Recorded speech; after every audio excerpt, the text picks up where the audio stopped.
They called her strange. Belle had heard it all her life. Too clever for a girl. Always lost in her books. Why can't she be more like the others? But Belle never cared for small minds or smaller dreams. While others planned their lives around markets, marriages, and the same dusty streets, Belle longed for something more. Adventure. Meaning. A life that felt like the story she read with wide eyes and a quiet hope. But she never imagined her story would begin with a storm, a missing father, and a cursed castle that breathed like it had a soul. It happened one winter evening. Her father, Maurice, had taken a shortcut through the forest on his way home and never returned. Belle waited until her worry hardened into resolve, then packed a lantern and rode out into the darkness alone. The forest was like a labyrinth of snow and shadow. When she found her father's broken carriage outside a towering iron gate choked in frost and vines, her heart sank. She stepped through, calling his name, and entered a world that had been waiting for her. The castle was unlike anything she'd ever seen. Massive and gothic, with stained glass windows that glowed faintly in the dark. She found her father imprisoned inside, weak and frightened. Before she could process what had happened, he appeared.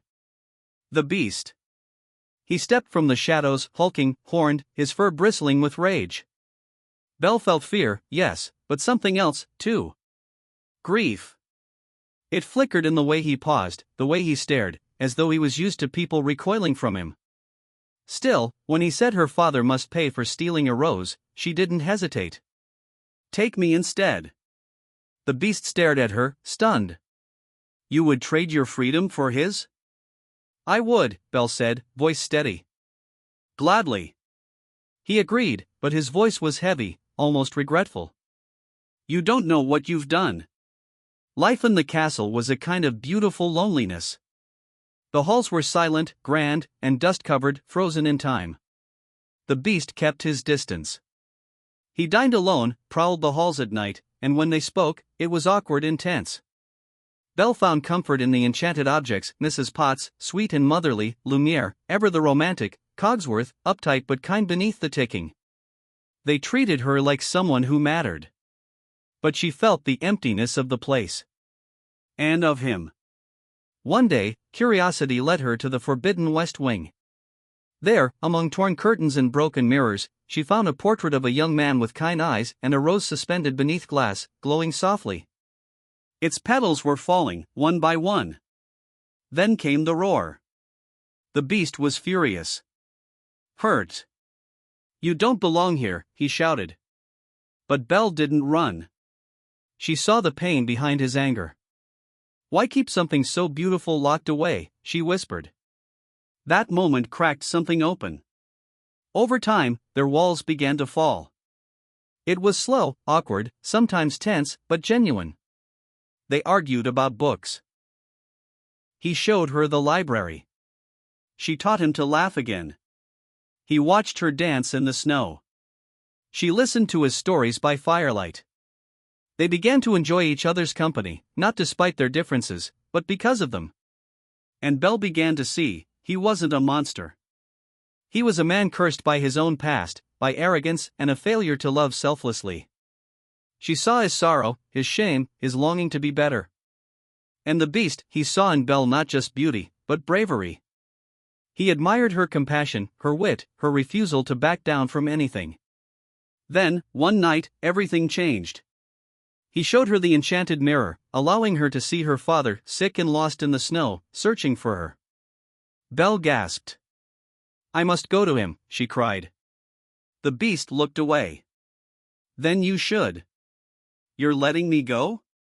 He nodded, though his voice trembled. Because I love you. Those 5 words shattered something inside her. Belle returned home and found her father, weak but alive. But peace didn't last. Gaston, the arrogant hunter who had always pursued Belle, had riled the village into a frenzy. A monster lives in that castle, he declared. He kidnapped her. He must be destroyed. No, Belle pleaded, showing them the mirror. He's not a monster. He's kind. He saved me. He let me go. But the villagers, blind with fear, marched anyway. Belle raced back to the castle. Thunder cracked. Rain poured. She arrived just in time to see the beast fighting Gaston on a crumbling balcony. He refused to strike back. "I'm done fighting," he said. But Gaston, fueled by hatred, stabbed him, then fell to his death. Belle caught the beast as he collapsed, bleeding. "No," she cried, holding him close. "Please, stay with me."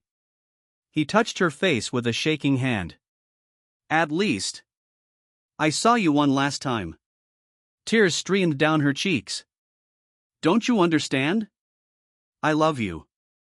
And as those words left her lips, magic filled the air. The castle lit up with golden light. The rain stopped. Time itself seemed to pause. The rose, nearly bare, flared to life.